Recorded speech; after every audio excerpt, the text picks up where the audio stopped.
Bien, vamos a conversar con Gabriel Gasabe, quien es analista económico, sobre los principales pilares de este anuncio económico del gobierno de Javier Milei. Buenas noches, Gabriel. Gracias por este tiempo. Te saluda César García. ¿Qué tal? Buenas noches, César. Muchas gracias por dejarme participar de tu programa.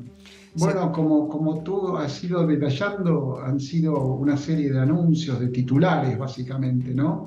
Los que nos dio el ministro Caputo. Bien, comencemos con el tema más destacado, el tema de generar una especie de shock, un cortocircuito a una hiperinflación que se aproxima en la Argentina y que tiene que ver con una devaluación superlativa del peso, llegando a 800 el oficial. ¿Qué lectura tienes al respecto de esta decisión?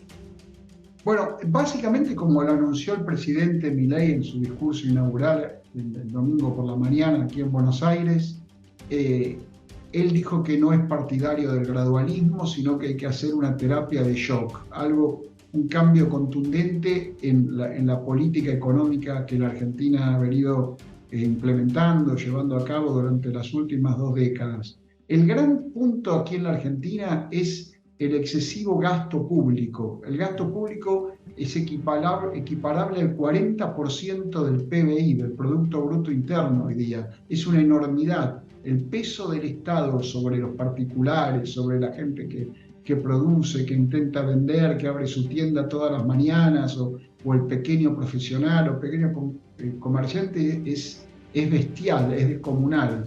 Eso nos ha llevado a déficits fiscales porque no se ha podido cubrir el gasto público excesivo de manera genuina, a endeudarnos con organismos internacionales, como decía el ministro Caputo, el Banco Mundial, el Fondo Monetario Internacional, a emitir títulos públicos y a la maquinita de imprimir billetes, básicamente la inflación. En la Argentina no tenemos monedas, es el gran problema que nosotros tenemos, a diferencia de ustedes, que es un país que afortunadamente hace ya 23 años están dolarizados. Aquí no hay moneda, no hay forma de hacer cálculo económico desde una mamá para plantear cuánto le tiene que dar a su niño camino a la escuela para que se compre algo, para pasar el día comiendo una golosina o tomando un refresco, y ni que hablar el que quiere poner un comercio o una industria. Ahora, Es un Gabriel, país, sí. eso implica un costo político, evidentemente, que tendrá que afrontar Milei de entrada, porque además de ello se incorpora el incremento del impuesto país en un 17.5%, lo que significará que para las importaciones ese dólar referencial estará por encima de los 940 pesos. Eso implica un encarecimiento de varios productos. ¿Piensas que la sociedad está preparada para asumir eso, que será doloroso para el bolsillo finalmente del día a día del argentino?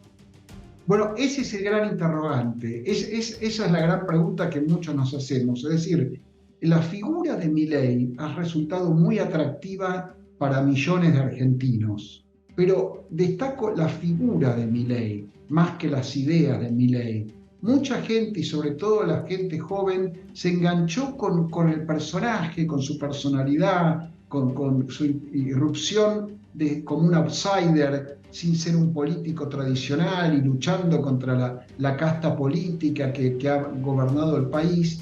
Pero el punto es ese: esa gente que sigue a un personaje, que sigue a una figura, está dispuesta a soportar el día que ese personaje al que ellos admiran y idolatran comience a aplicar medidas que los perjudique. Esa es nuestra gran inquietud aquí para muchos en la Argentina. Por ahora, aparentemente hay consenso entre gran parte de los que lo votaron, y hay un núcleo duro que acepta las ideas y acepta a la persona, pero hay un grupo más grande, más heterogéneo, de personas que lo votaron para oponerse al status quo, para que no volviese o no continuase lo que ya estaba.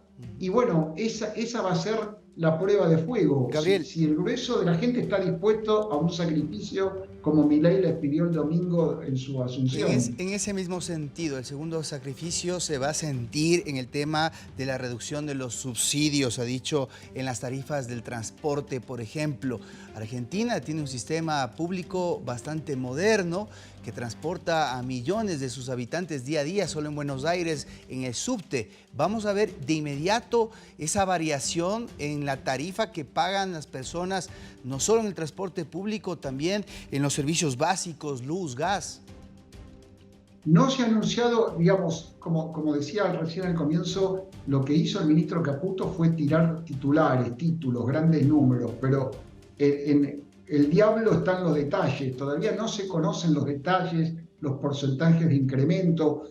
Aquí lo que ha ocurrido es, para disimular la inflación monetaria que el gobierno ha creado, se comprimió, se pisaron los precios de la economía.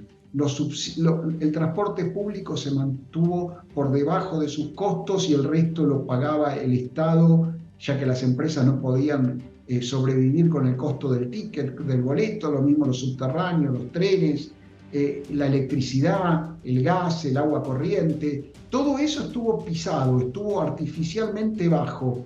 Ahora sería destapar la olla, quitarle la tapa a la cacerola y que los precios sean realmente los precios del mercado y que los establezca la oferta y la demanda. Eso no se sabe cómo se va a hacer, si se va a hacer de un momento para el otro o ahí sí va a haber algún tipo de gradualismo y los subsidios se irán quitando paulatinamente. Creo que algo anunció de que la quita de subsidios va a ser paulatina, pero el problema es que en la Argentina tenemos los precios comprimidos, tenemos los precios ficticios. Es decir, la inflación es una fiebre que ha venido generando el gobierno durante los últimos años y lo que han hecho en los últimos años también es romper el termómetro, ¿sí? O congelar el termómetro o neutralizarlo. Entonces, los precios no reflejan la verdadera inflación, los precios sobre todo de las tarifas de los servicios públicos y del transporte. Entonces, eso cuando se sincere y el termómetro marque realmente la fiebre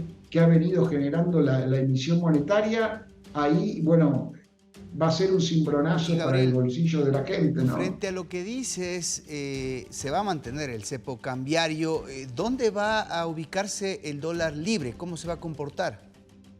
Bueno, mañana cuando abran los mercados, después de las 10 de la mañana, veremos cómo reacciona. La suba del dólar oficial tal vez ayuda a que no haya una fuga masiva de argentinos tratando de comprar y refugiarse en el dólar libre.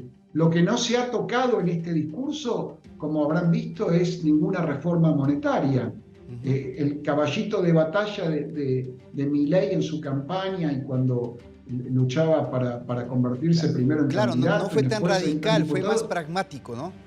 Claro, no se habló de dolarización, no se habló de eliminar la moneda nacional y en algún momento en el futuro cercano o a mediano plazo pasar a tener el dólar como moneda, como hicieron ustedes en enero del año 2000.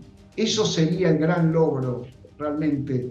El Banco Central argentino ha sido un mal prestador del servicio de moneda. Que venga un brujo bueno, un brujo más moderado a manejarlo, no va a cambiar las cosas. La estructura está ahí armada para que alguien tome la manija en algún momento y vuelva a imprimir billetes para financiar el gasto público. Entonces, desgraciadamente es un país que no puede tener un banco central propio que ofrezca el servicio de moneda y tenemos que tercerizarlo con un proveedor. En este caso sería en principio la Reserva Federal a través del dólar. Eso sería algo fascinante, porque ustedes se sacaron ese problema de encima. Gracias, Gabriel. Es el primer shock para reaccionar a su criterio de esta situación inflacionaria. Veremos si después radicaliza y se profundiza en la esencia de lo que dijo en campaña Milei. Buenas noches, gracias por este análisis muy interesante. Muchas gracias, gracias a ustedes, saludos a todos.